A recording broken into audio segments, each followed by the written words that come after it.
Welcome back to Dum-Dums and Dragons, where improvisers who've never roleplayed before journey into the world of Dungeons and Dragons. I am the Grand Wizard Bukkake, your host. Butthole was found innocent of the crimes of the Moon Knights, but after murdering the traitorous Fiddlesworth and his henchmen in the courtroom, our heroes have been forced to flee Neverwinter on the high seas. But where will Captain Anakayangayu take them? Has Quinny saved his friends from the people pursuing him? Will Alan learn more from Bowgentle's magical book? Find out next on Dum-Dums and Dragons!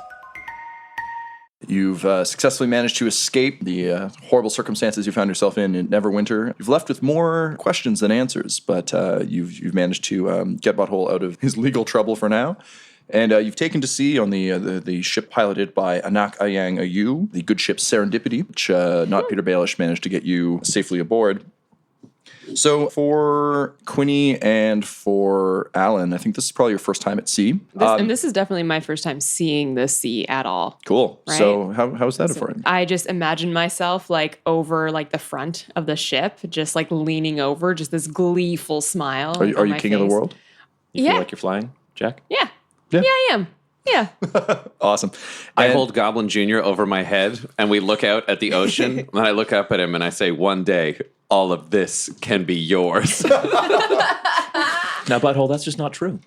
Listen, I don't understand the rules of nautical ownership, but I think it's law of possible. the sea. It's entirely You possible. understand maritime law? Obviously, it's Goblin Jr.'s first time at sea because, having lived in a goblin cave for a bit, this is pretty exciting for him. And Butthole, I think you've probably, during your Greywater days, you've likely been on ships, but I think it's probably been like transport ships, and it's been kind of like a below decks situation. I don't know that you would have Probably snuck up and got drunk with the crew, but no, I like my experience is like punchy on land, not so much water punchy. Cool. So this is pretty exciting for all of you. Now, Quinny, you basically talked all of them into needing to go. So, Butthole and Alan, how are you feeling about suddenly being at sea? I mean, you are kind of take the days as they come kind of folks, but this is a pretty big departure for you guys. You don't have a set destination. You're just at sea.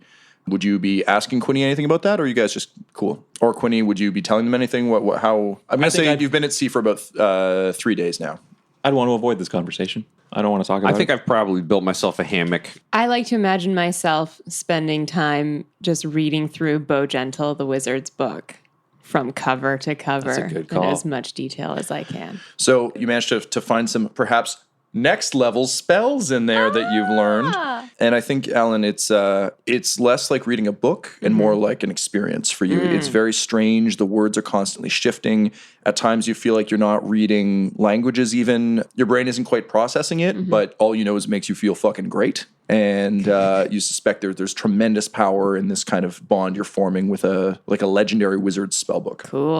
Cool. So I'm pumped because we're heading away from my parents, which always makes me feel safe, and we're away from that weird Cult of the Dragon bullshit that we'd heard about that's still like in the back of my mind. I got a hammock. I made a miniature wolf-size hammock. Of course. I have been pooping in a bucket that I've been hiding. It's my own poop bucket that's hidden away. Don't worry. It'll pay off later unless I forget about it. But I'm like ready to find out like where the fuck we're going. Yeah, So I would also say 3 days in, Quinny would probably be coming up to Captain Anakayangayu saying, "Hey, so where is this vessel headed?" In my perfect scenario, I imagine me wandering up to you after 3 days and being like, "Hey, where are we heading?" And you're like, "Come with me." we go up to the captain. Right. Then I like wave to Alan in the distance, and then she doesn't look up because she's got her book there. So I do like a thaumaturgy, and I just put like a little fart right in her ear, just like the sound. And then she like looks up and I'm like, get over here. Then she can come over too. Right. So you all head above decks, and Anakayangayu is sort of up by the helm. It's a tremendously stormy day, really gray, it's dark, lots of rain, but the crew seems in good spirits. You get the sense that Anakayangayu runs a good ship. Mm-hmm. Over the course of the 3 days, you've gotten to know the crew a little bit. It seems that they're mostly smugglers. They're doing a run up the coast to drop off some supplies, pick up some new supplies. But everyone's in fairly good spirits because for the first time in a long time, one of the great scourges of the sea is reported dead. The Sea Witch, who was one of the worst pirates to ever ravage the coast, legendary pirate, has reportedly disappeared, and it's made every smuggler's day just a little bit brighter because there used to be, there's certainly lots of fearful pirates at sea, but of them, the Sea Witch had the most fearsome reputation. So everyone's feeling you got a little bit of a spring in their step despite it being rainy and terrible. So you make your way up to Anakayangayu, who is a tall elf. She's missing an ear, has long flowing hair that she's got like wrapped in one of those like sort of, for lack of a better term, crazy pirate hairdos where it's like wrapped in several ponytails and each ponytail has like a different thing strung on it. Messy and but cool. Messy but cool. Messy but cool and like full of mysterious trinkets. Like, oh man, where'd you get that one? I don't know. Oh man. She probably won't tell you, but maybe she will. So many Kinder Surprises. So many Kinder Surprises. Up in that hair. Yeah, but she had to travel out of the United States to get them. That's right, yeah. Hence smuggling. Got it. So her helmsman is reporting that it's very difficult to see. Obviously, the conditions aren't good, but you're open water, so that's not too bad. As you approach her to ask her about your eventual destination, there's a flash in the distance, a bolt of lightning. Can you all roll me a perception check, please? Natural 20. Total of 7 for me. And Butthole? 13 total. Quinny, you're pretty interested in these trinkets, and I'm all about those game respects game. So you're more into finding out what the story with those is. Butthole, I think as sort of someone who kind of revels in extreme situations, just like being up on the deck with the wind and rain hitting you in your armor, you feel pretty badass. And I'm that's just kind of what stoked, you're mostly thinking of. I look so good. But my head. Alan looks a little concerned. I wish there was some way to not phrase this as a question. What do your elf eyes see? I'll tell you what your elf eyes see. In the distance with the bolt of lightning, for the briefest second before you get that kind of like awful after image, you think you see a giant hulking dark form. Oh, Jesus Christ. Guys, there's something up ahead. That's probably nothing. No, it's huge. What? It's massive. Oh, no, Alan, that was a lightning bolt. Yeah, no, there's something. The lightning illuminated something. There's something there. It's massive. That's all I know. I look down I at rolled my a 4. There's nothing there, okay? I look down at my wrist and I see a tattoo that says Alan is your friend. And I'm like, guys, we need to listen to Alan. So Anakayangayu turns to her navigator and says, "Did you see anything?" And he shakes his head. He's like, "No, I'm having trouble seeing anything in this rain." Alan, do you want to try and roll me a persuasion check, please? Sure.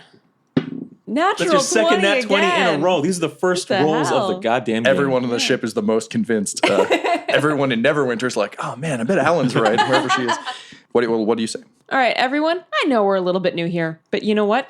You guys brought us onto the ship for a reason. Because we paid you. Anakayangayu Exactly. like just taps like a bucket of money on her. And I just pass around like a gold piece to like every other person and be like, "Hey, just listen. All right." Cool. I mean, all right. So I'll take a piece of gold. Yeah, me too. So does Goblin Jr. As a crew of smugglers, they normally wouldn't really give you the time of day, but when you start handing out gold, Yeah. it's like, well, this is very strange. Normally, our cargo doesn't pay twice. So they all start looking very keenly, and like Anakayangayu goes into her cabin and comes out with like the most kick-ass one-hand telescope you've ever seen. You kind of wish you had one, Alan. Quinny, you kind of wish you could steal one and I kind sell of wish it. I had that one. Butthole, you're just confused as to why she has a tube. So she kind of like throws it up to her eye and scans the horizon. She just mutters, "Oh, shit." And she turns to the three of you. She's like, "Get below decks now." And you want to roll me another perception check, or do you want to get below decks? I think Quinny's like, yeah, okay, I'll get below decks. No way, man. I I'm playing, think I could be helpful. I'm playing pirate. I'm like, avast me hearties. And I 18 total. 19 total for me. As you continue to kind of like squint through the rain, you can see a massive hulking ship coming directly towards you. So today on Dum Dums and Dragons, we're going to be dealing with naval combat a bunch. Not Quinny. He's below decks. We're going to introduce a bunch of new mechanics. So for those of you who know D&D 5th edition really well at home, get ready for some crazy. And I'll kind of unfold these as we go. But in the immediate sense, since none of you are in command of this particular ship, what I'll get is for you guys to roll me initiative, please. The way that this particular encounter is going to work, the ship gets initiative as well as Captain AU. The rest of you will have initiative to do things on the ship as stuff happens. Okay. Cool. 12 total for me. 6 total. Oh, nice. A total of 20. Quinny like goes down below decks. You know what? I changed my mind. Comes back up. So, Tom, when we're looking at this ship bearing down on us, does it have any, like, piratey flags or anything Butthole? No, because I'm like, basically, Butthole's now trying to map out, is it going to kill everybody or is this a pirate, like, robbery thing? Yeah, so through the darkness, there's another flash of light, and what you can see is that the ship is roughly twice the size of the Serendipity. Again, you only get a quick flash of it, but perhaps the most horrifying thing to you is that it doesn't have a sail. Instead, it just has row upon row of bones hanging where the sail should be.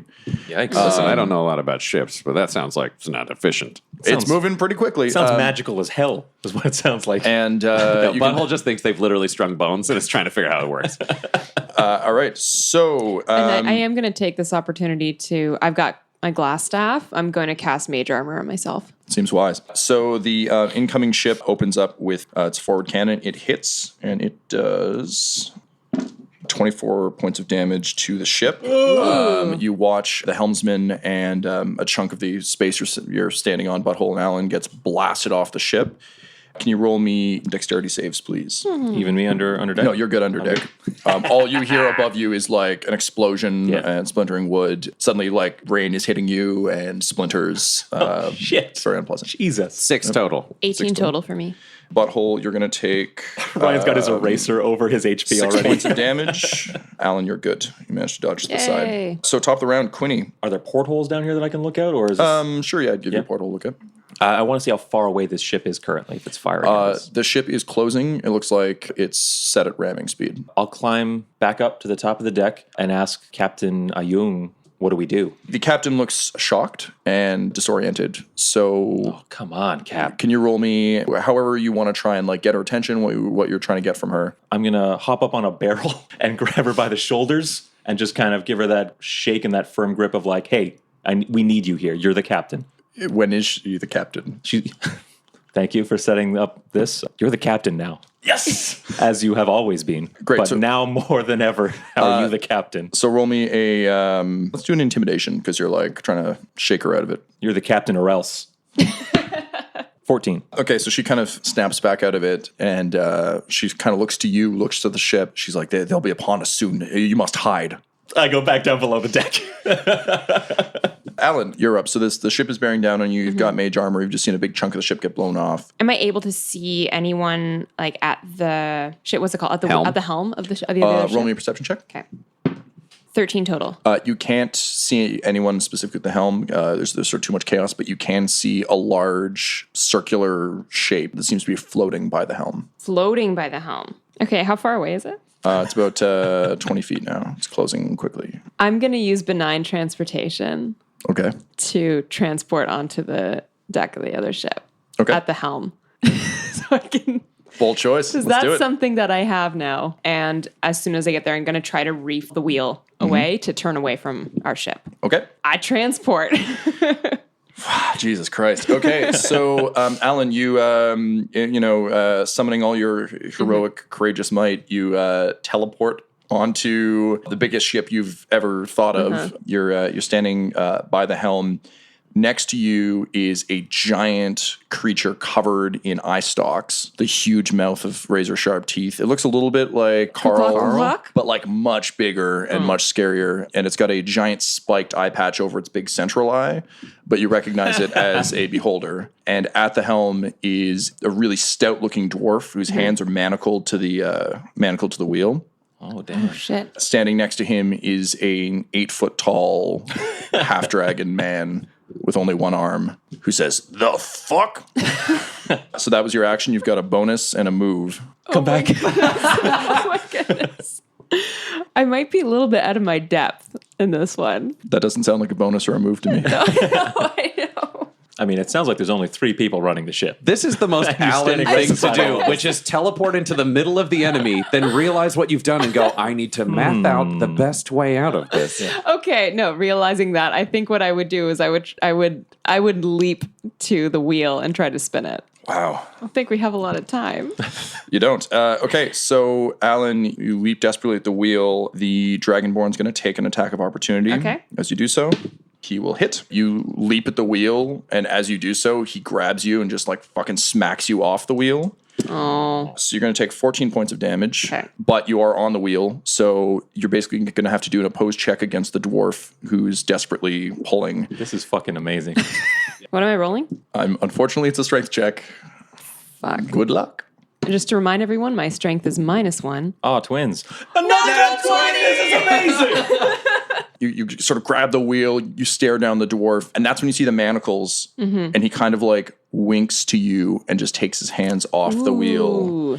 And so you crank the wheel hard. Now, the ship is going to ram the Serendipity. Is far too close, but you do manage to veer the ship. If it's going to directly T-bar it, now it's just going to like shear off the front. Behind you, you hear the giant-eyed monster cackle and be like, "An interesting move, elf." Back to the ship, Butthole. A lot's happened. Yeah. So have we been rammed? Or we're about to be You're rammed? about to be after your turn. I look around. Is there black cloth anywhere within sight of me? Sure, yeah. Sick. I immediately fashion like a bandana and an armband. And then I put thaumaturgy on and I yell at the other ship and I'm like, "I'm the dread Captain Butthole. I've captured this vessel. We would like to negotiate." I don't know if the bone ship negotiates. So you hear inside your head another voice says, "Oh, the dread pirate Butthole, eh? Sure, why don't you just come join your friend over here and we can talk all you like." Cool. We'll do. What? Actually, do you know what? That seems a little forward voice in my head. I'd like to propose a middle ground conversation. Let's both take dinghies, and then we can meet in the middle. We both bring one person. That seems fair. And then we can talk. Roll me a persuasion check. I'm going to put some stank on this. 19 total. The ship rams the Serendipity. We could still do the dinghy thing. You were already committed. You hear sort of cackling in your head. It doesn't seem to actually want to get in a dinghy with you. It's like, "You come here or no speaking." Okay, deal. The Serendipity shudders under the impact of the other ship. You feel the bow crack. Captain AU is like, "If we're going aboard, we're going aboard." So she's kind of got your back because I guess she thinks you know what you're doing. Quinny, what are you doing? Or we're going to skip initiative order for a couple seconds here to figure out what this boarding action looks like. I'll wave Quinny over, and then I take some... I'm below deck. I don't know if we're together. But Quinny, that's all. Get out of here. And then what I want to do is I'm going to bind Quinny's hands as though he's a hostage and walk over with the crew. And I'm like, "Captain, I'm the dread Captain Butthole. I've captured this vessel. Bind your hands too." And I'm like, "Okay." So I've got both of them by like the scruff of the neck. And I'm walking over with the crew looking like the cool pirate with hostages. And I tie a little bandana around Goblin Jr. so he looks cool. Can I make a small addendum to the plan? Yes. Can the rope around my hands be like... Oh, yes. You can get out of that in 2 seconds. Cut through, or like a trick knot? It's a trick knot. Okay, Yeah, perfect. Yep. So we're going over to negotiate. You board the other ship. Captain AU is considerably less pleased with things once you go. She thought we were like going out guns blazing, and now we're just kind of walking in. Looking around, you can see there are a number of people manacled to the oars, and you see a lot of the same collars on people that you guys had, that Butthole had on the magic canceling collars. AU keeps kind of like looking back at her ship. Her crew is desperately trying to keep it afloat, but it looks like it's starting to crumble. And as you approach the deck, Alan's still holding on to the wheel. What you recognize as a beholder floating next to the wheel, as well as the large half dragon. As you start to approach, though, let's say, Quinny, you're probably the most perceptive. Out of the corner of your eye, you see a male tiefling who's chained to one of the oars just very quietly shake his head at you in kind of like a "don't do this," and then goes back to rowing as if it was nothing. So you approach the beholder captain. What do you say? Hello.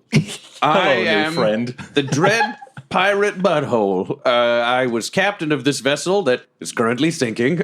Stole it.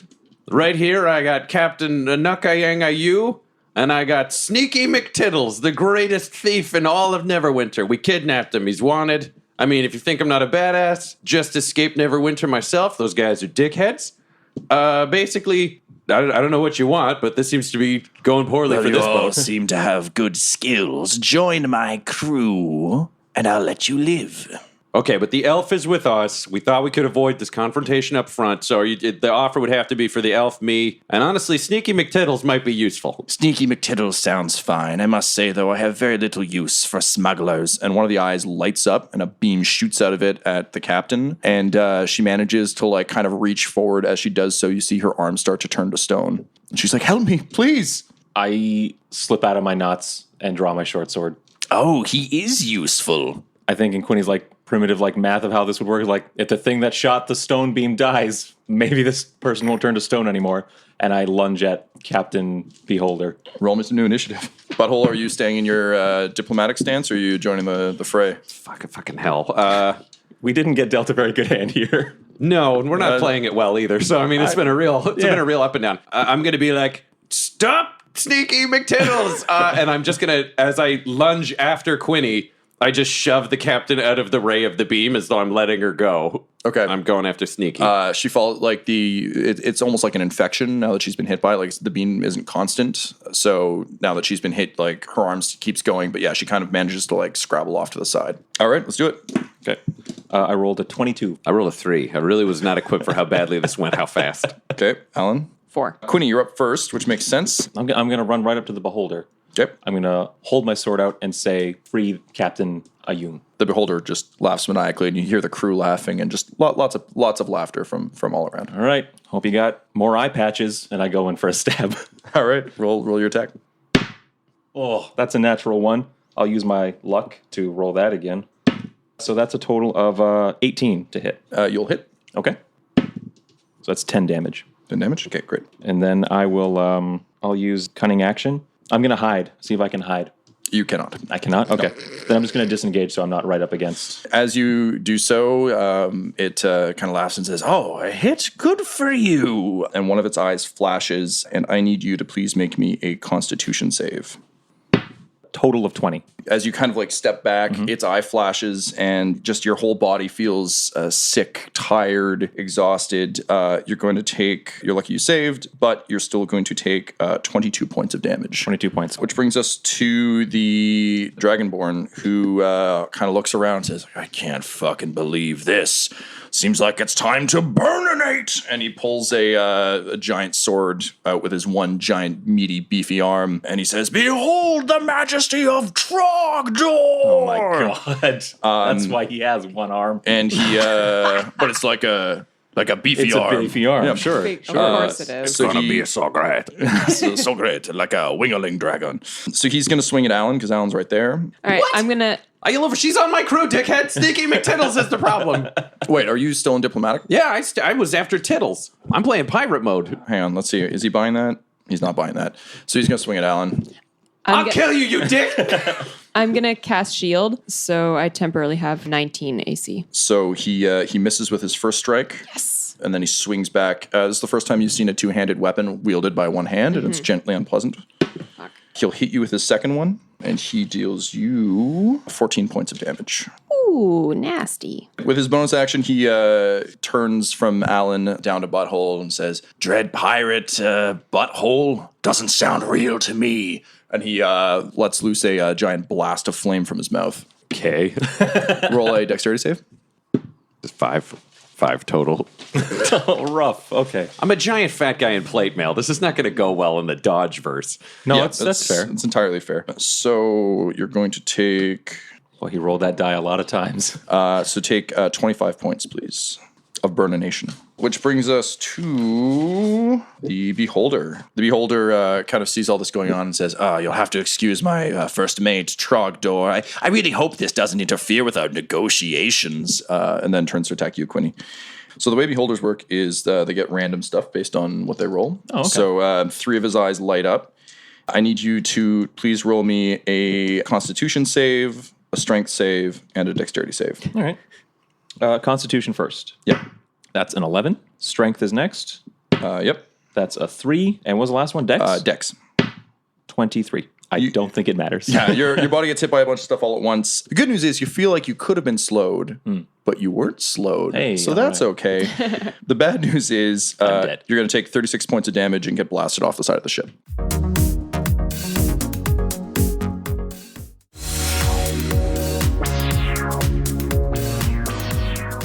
Uncanny dodge. Great. I didn't make it. 18 damage to my 17 health. So close. So I'm unconscious and in the water. blasted off the side of the ship into the water. So the Beholder turns to Butthole and says, "Do I accept your unconditional surrender?" Can you give me a second just to save the guy who fell off? I need to McTiddles. Oh, we'll get McTiddles. Oh, yeah, that fucker's worth like 1,000 gold pieces. Oh, I have no Done. doubt. All I want to do is join this fucking crew. This has been a shit fest. Alan, are you going to lay down your arms? I think that's probably best at this point. I'm worried about Quinny. So the beholder sort of cackles and nods to Trogdor, and basically over the span of the next few minutes, Quinny's pulled up out of the water, pretty banged up, spends a few days in the infirmary.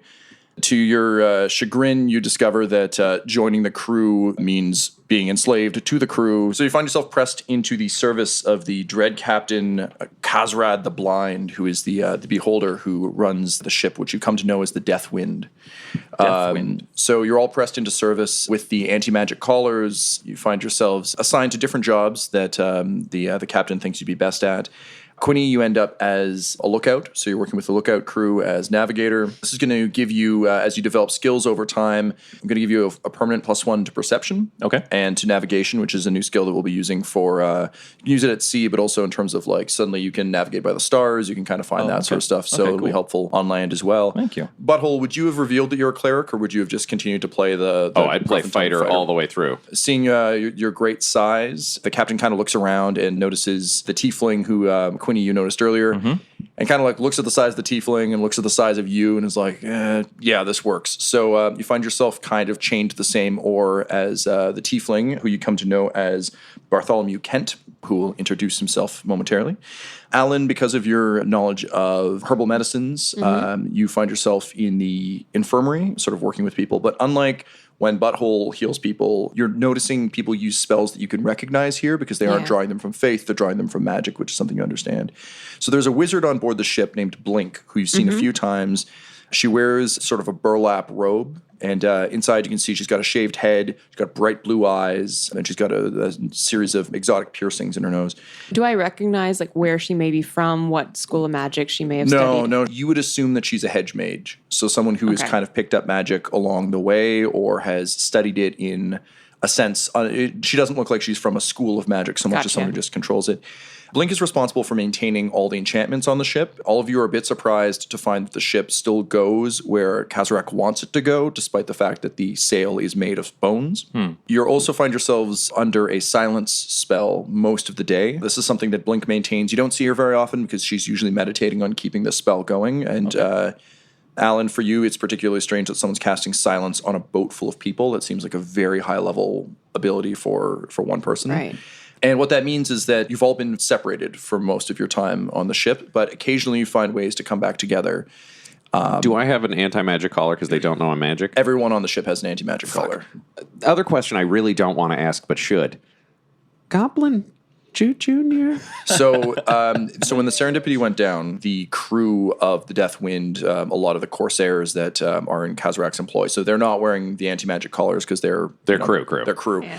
They went across and sort of salvaged what they could. They were very surprised to find a wolf on board, but they've kind of adopted Goblin Jr. as the mascot of the ship. Whenever he comes by, I give him thumbs up. Yeah. Goblin Jr. is playing it really cool, but they've kind of like tied like a little like Jolly Roger thing around his neck, and they've taken to calling him Shiver Me Timbers. So he's sort of the ship's like adorable mascot now. Anaka Yangayu did not survive being turned to stone. Quinny, you kind of had to watch in dismay as after the petrification took her, which was not a fast event. They just pushed her overboard and laughed. Oh my god!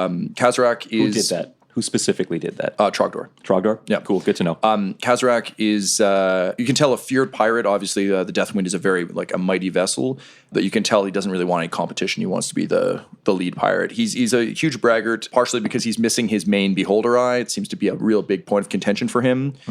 He hates that his nickname is the Blind. Really bugs him. And, of course, he's still got all the other eye stalks with eyes on them, but, like, the main eye is the one that matters in beholder culture, so he's real pissy about it. Generally speaking, life on the ship actually isn't that bad in terms of indentured servitude and how that goes. Your fellow slaves are actually taken decent care of largely because the ship needs to function, so they want to make sure everyone's at their peak efficiency. Butthole, you find yourself becoming fast friends with your oar mate. Bartholomew, can you explain what do you look like? I'm a tiefling, so I have purple skin, red glowing eyes, I got horns, and a tail. Cool. Nice. Are you like tall? Are you short? Because I'm 6'4", and I'm probably about 240. I think tieflings are pretty tall. Yep. Are you taller than me? I'd be so into that, by the way. No, I'd say I'm about 6 feet. Nice. 6 feet. And what are you wearing? I've got some leather that's sort of eroded over time of hard labor and clothes that underneath that kind of used to be nice, but again have fallen on hard times. And I think that's pretty much true for most of the slave labor on the ship is, people kind of wore whatever they were wearing. Generally speaking, if it was leather armor or padded armor, you were allowed to keep it just against the wind and everything else. Butthole, it would have taken you out of your plate, but it doesn't fit anyone else, so it's probably just stowed somewhere. Cool. So I'm going to kill them. You've had 9 months where you've been learning these skills and getting to know each other. So basically what we're going to do now is, A, I'd like to hear anything that you might have been doing secretly over those 9 months to try and figure out a way to escape. And B, over the course of those 9 months, occasionally when the silence spell was off during meals or what have you, you guys were able to actually group up and start to discuss things. First, tell me what you would have been doing over that time. And second, we'll have sort of one discussion to encompass all of the conversations you would have been having. Well, I think as a lookout, Quinny would be, he'd want to fuck around with this ship. There's something on the starboard side. And then we crash a little bit and say, oh, sorry, port side. Like whatever consequences were for Quinny, like if he got like lashes or beat up for that, Quinny would probably be okay with that.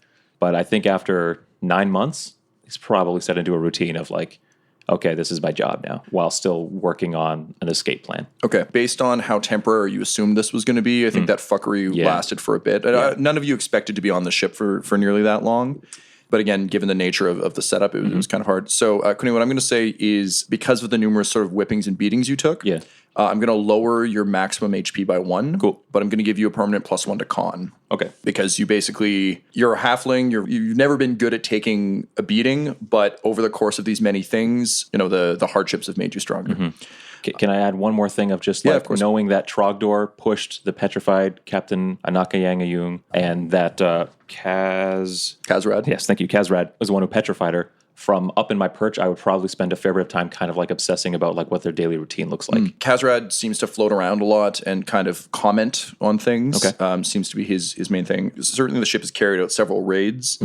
In combat, Kazrad always seems to sort of like hang back by the helmsman and attack people as they come. But you get the sense that despite being kind of a large, horrible monster, Kazrad prefers to hold his power in reserve rather than flaunting it. Trogdor is wildly efficient. He's very, very good at what he does. And his Corsairs seem to respect and fear him. Okay. Butthole, what have you been doing? All right. So Butthole started off trying to be a pirate and join the crew. And I think he'd still be leaning in that direction, but he'd sort of have two simultaneous goals. One, during his time with the Greywater Syndicate, he probably learned a bunch of like hand talking, essentially, like finger gestures to be able to talk during combat. And he's had 9 months. So step one would be like, after I figured out that Bartholomew wasn't like some weird asshole plant, then he'd be like, okay, I got to teach it to them and everybody so we can talk even where it's theoretically silent. And he'd have tried to unify all the oarsmen together, whoever was kind of trustworthy enough that they'd sort of have like an organized body should there be the opportunity for a break. Obviously, they've got the collars, so we can't do anything magical, and he's just keeping that like right under his hat. Can you roll me a charisma check? 6 total. 6. Okay, so you're absolutely able to sort of get, particularly like you and Bartholomew spend so much time next to each other that like it's very easy for you guys to figure out how to do that. You're actually surprised that Bartholomew seems to have a pretty stable knowledge of other. It's kind of like you have one way of. It's like ASL and she knows a different kind of sign language. Yeah, Bartholomew and Butthole are able to actually communicate pretty easily. The rest of the crew is getting it. Like the rest of the oarsmen are getting it, but it's slow going, largely because there's a vast array of different species and racial groups, and so like hand gestures don't necessarily relate so well if you have claws or what have you. So people are getting it. It's spreading, but it's not spreading as efficiently as you like. As one would hope. The other thing that I'd be doing is befriending as many of the pirates as I could, given the opportunity. Probably the low-level guys, the weirdos, the Yevgenoviches of the crew would be my goal to make some friends.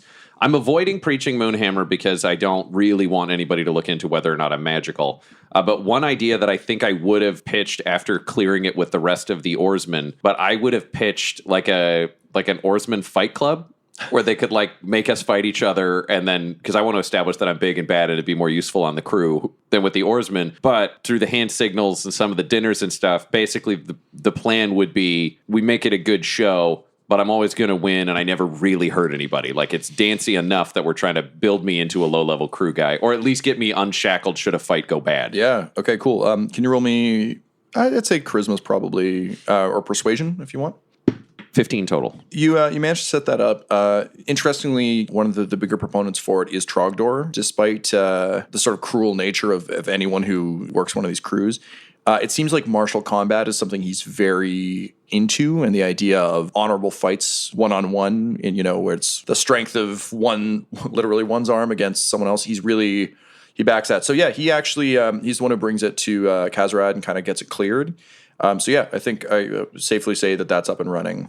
So you have that. Alan, what have you been up to? Have I been able to use magic in my healing? No, they don't allow you. They don't allow any of that. Okay. Yeah. Obviously, I'm going to be serving and healing a lot of the crew who are coming down, and I like to think I haven't been healing them to the best of my ability. I would say, someone gets, a sprain. I'm able to heal them a little bit, but I like to imagine that a bunch of the crew are kind of having limping around, having like little problems. It's like maybe you're just developing arthritis or something. Cool. But I haven't been. I've just kind of been slowly healing them enough to be like, yeah, you're better, and it'll feel better over time, and it never fully gets better. Interesting. For everyone.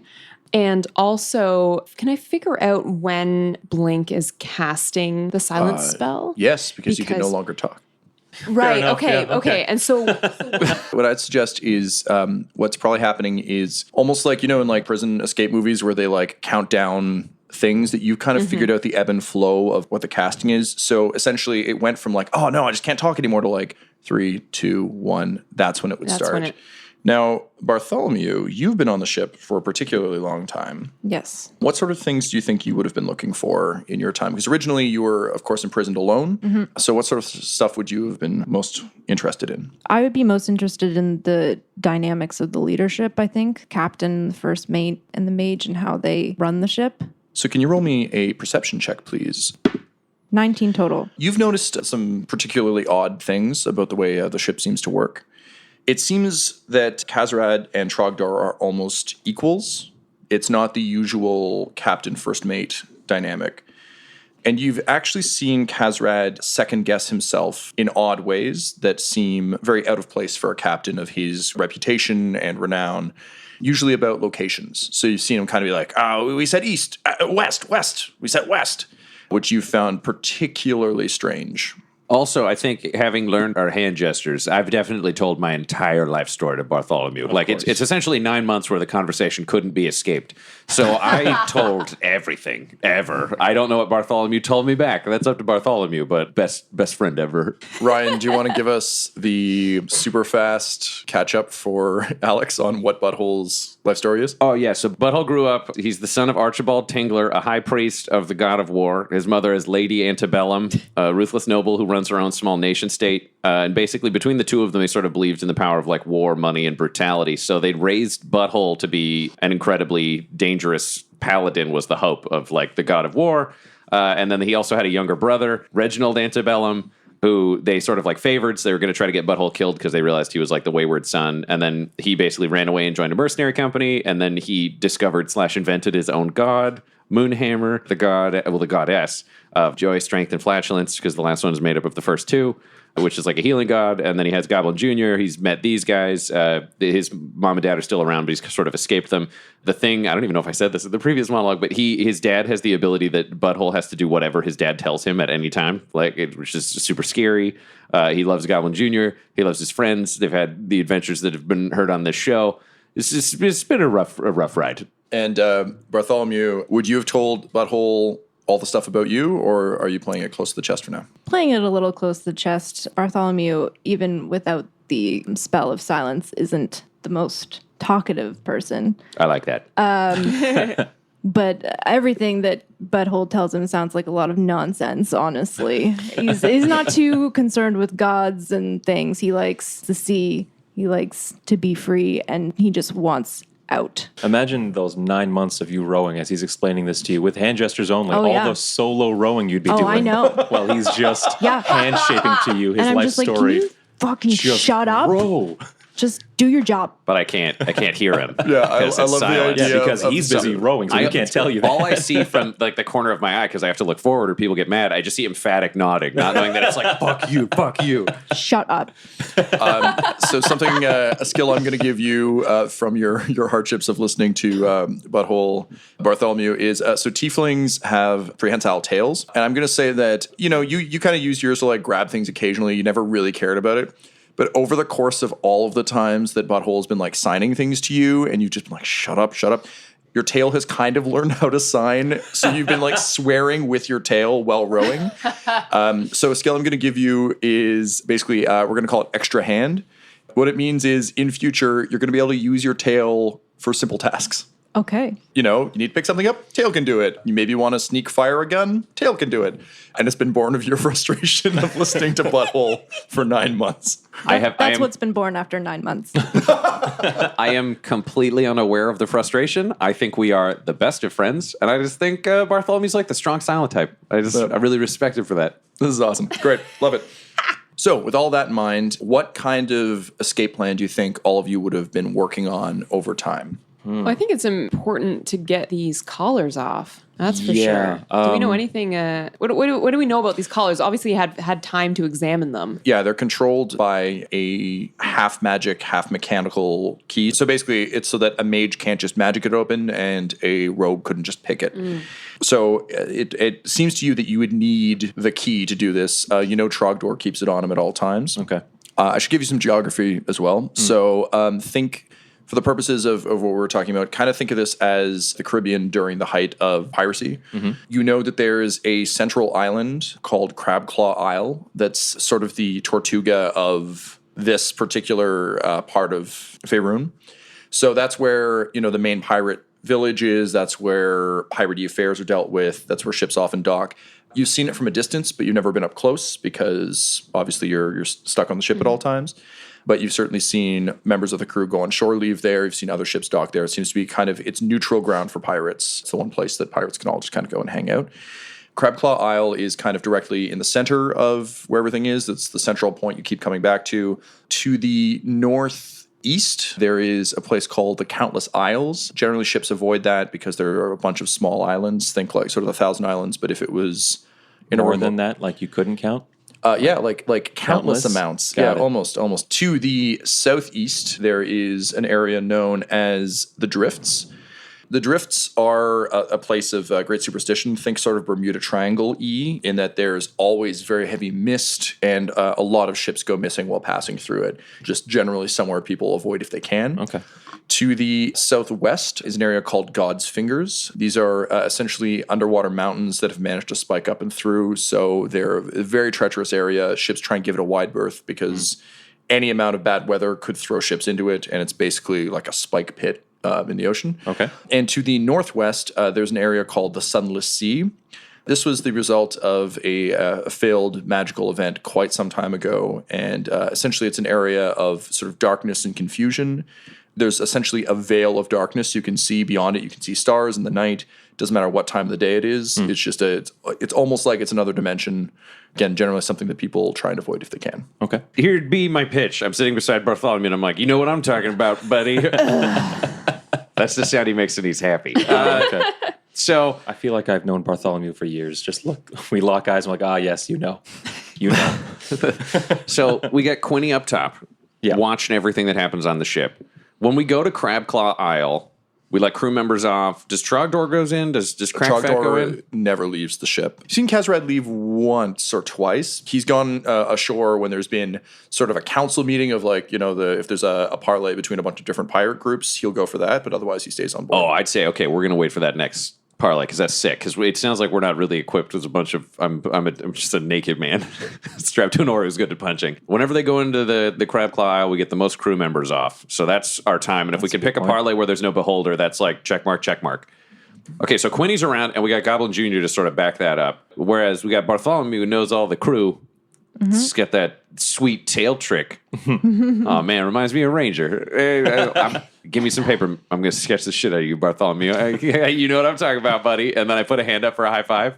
No. I'm like, does it every time. Too slow. That's our bit. Bartholomew, can you roll me an insight check, please? So roll a d20 and then add your insight score. 9 total. So you've been watching Trogdor for a long time. You're pretty sure you could take him in combat. I leave that to you. They don't know that, but that's something you know. So none of us could possibly beat the shit out of Trogdor. So I think we lock him in a room. to. Oh, we all want to. We can knock fucking Blink out. Sail the ship the fuck out of this harbor. Like, let's go somewhere. I mean, where's our best odds? Drifts or Sunless Sea? As navigation, I would suggest the drifts. Okay, so we'll go drifts. I'll overpower whoever my closest Yevgenovich is, and I'll make him get us into the armory so we can arm the oarsmen to go throw down with the pirates. All right, let's wait for the parlay. Then we all die of old age on the boat. Yeah, seriously. Some days go by. Luckily for the plot, hear about an upcoming parlay. So what that will mean is the Deathwind will be heading to Crabclaw Isle. Apparently, the number of pirates at sea has been decreasing steadily. Basically, the various pirate captains are starting to get a little bit worried that there's something else afoot. The Deathwind is going to dock in the west harbor of Crabclaw Isle. Trogdor will be remaining aboard, as is his way. Kazrad will be going to shore. The day arrived. What kind of preparations do you want to take? Between like coming up and down on the lookout, I'm basically just being taken to some kind of like cell or quarters or something like that. Yeah, there are a bunch of crew quarters below deck. Can I have grabbed one of the small like cannonballs or something like that and start bringing them up with me periodically? So I've got like a stash of cannonballs up in the crow's nest. Roll me a sleight of hand check. That's a 28 for sleight of hand. That is a very good sleight of hand check. Okay, great. So I think similar to the Prestige, from the minute you started working this thing, you always acted like one of your legs was a little bit gimpy while going up and down. And that was to cover for the fact that you've basically been smuggling cannonballs up as much as you can. Okay. There's only so many you can stow in a crow's nest before people start to notice, but you've kind of like, let's say, put a ring around the bottom of the crow's nest and kind of hidden it under ropes and stuff. Okay, cool. And if anybody spotted you like not limping or whatever, like Goblin Jr., just like pick a fight with a crew member over a sandwich or something. And they're like, oh, shiver me timbers. You earned that sandwich. My plan is from up here, I've got a good view of like when the coast is clear, and also I can start whipping cannonballs at Trogdor to get his attention and get him real upset with me to let you guys make movement and do whatever you need to do. If that means like sneak up on him and gang up on him, or just, also just let me wail on him with cannonballs, I would also enjoy that, just for the activity in and of itself. This is bold. I like this. This is more fun. All right, so he's chucking cannonballs. How the fuck do we get loose, Bartholomew? Okay, we got to take Fight Club time, because I think that's... Why don't we time this shit out? We'll pitch like a title fight, because Bartholomew and I have never fought, because we're like the bestest friends. Aren't we, Bartholomew? Sure. Sick. His non-committal statements are a sign of how much he loves me. So we set up like a title fight to take place, but we pitch it after the captain's away. And I'm like, Bartholomew's big and angry, but he'll only fight right now. Okay, roll me a persuasion check, please. 10 total. Well, you're lucky I rolled badly too. So you're like, listen, this is going to be great. Everyone kind of looks at Bartholomew, who's pretty much like kept his head down the entire time he's been on the ship. And they're like, I don't know. But then a psychic stands up from the back and is like, hello, listen, I've overheard some of the things that have been going on in Barty's head. And trust me, you're going to want to watch this fight. The crew is kind of like, everyone who didn't go on shore leave is kind of pissed anyway. So they're like, yeah, this is good. Yeah, I like this. Yeah, let's watch this. So our game plan is when you start pissing off Trogdor during the fight, Alan might be in the crowd to supervise anybody who gets hurt in the fight. What's the rules on Fight Club for you? Yeah, I'm going to say for Fight Club, that's something you established, is that Alan is there, although everyone's like, I don't know, I still don't feel great after I visit her. Alan, can you roll me a deception check, please? Sure. Oh, shit. 4 total. I think she's just bad at her job. Even though you know you're doing it on purpose, it hurts just a little, though, because like... I just kind of quietly shrug and shrink down a little bit. Half elf at sea, what are you going to do? So we're going to put on a sick fake fight, but not hurt each other. Right, Bartholomew? No, not hurt each other at all. Oh, good. That first half had me worried. Man, you're the funniest best friend in the world. The evening of the fight arrives. Pretty exciting. Everyone's super jazzed. What they've basically done is on the top deck, there's a grate that can swing down for easy access to sort of a smaller cargo hold. So, they've built up some like barrel walls. So you've got like a nice little fighting pit. And I think this is something that's been established because Fight Club has become very popular, even though no one talks about it. So everyone's excited. They're getting ready. Crew's placing bets. Has Blink lifted silence for the purposes of this fight? Yes. Okay, cool. Blink seems like very unhappy about all this and is kind of like stewing in her quarters. Trogdor, on the other hand, is pretty jazzed about it. His love of Fight Club has overridden his love of running a sound ship.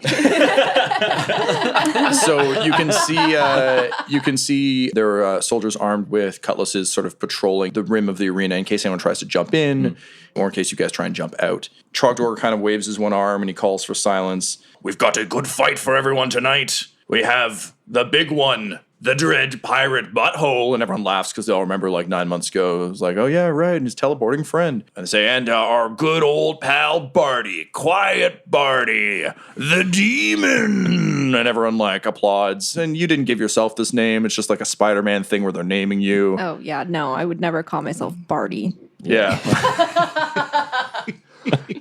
The demon is fine. Demon is acceptable. Are you guys going to fist fight? I assume that's the... Yeah, it seems to be Fight Club rules. Yeah. Yep. No hits to the ding dong. No scratching the eyeballs. Those are the only two No, rules of Fight no Club. biting. Biting's weird. Yeah. Gore him with your horns. Great. So That's technically legal. Sure. now you're faking this fight, so you can just tell me who's going first and who's going second. How real is it for Bartholomew? It's like 50%. 50% real. It's like wrestling. You know, we got to throw punches. It's got to look real because they've seen us fight, but we're not trying to actually kill each other. Some blood's going to spill. Oh yeah, it's gonna be great. Great. But I'm so safe because this is my best friend. Okay, so do you want to describe how this fight goes? Bartholomew, I think you throw the first punch because you've been holding back. Yeah, I'm playing to the crowd. Like I got my hands out and I'm like, who do you want to see win? But I'm facing away from Barty. So You're calling him Barty? Yeah. Please stop. So I'm the one who came up with the name. Yeah, you like slipped it to Trogdor on a piece of paper, and he's like, I approve.